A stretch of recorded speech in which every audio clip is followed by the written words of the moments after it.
শেখ হাসিনার পক্ষে ছিল, শেখ হাসিনার পক্ষে থাকবে।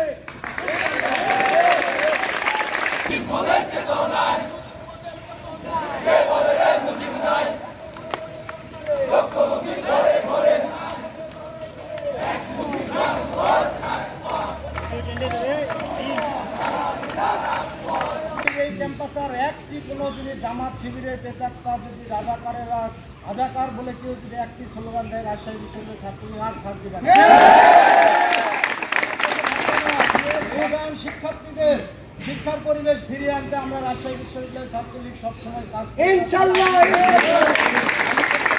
নেতাকর্মীকে নির্দেশনা দিচ্ছি, আজকের পর থেকে এখন থেকে আপনারা গিয়ে সবাই সবার অবস্থান থেকে নিজেরাই ঐক্যবদ্ধভাবে থাকবেন, যেন এই জামাত শিবিরের বেতার তারা একটি ষড়যন্ত্র না করতে পারে।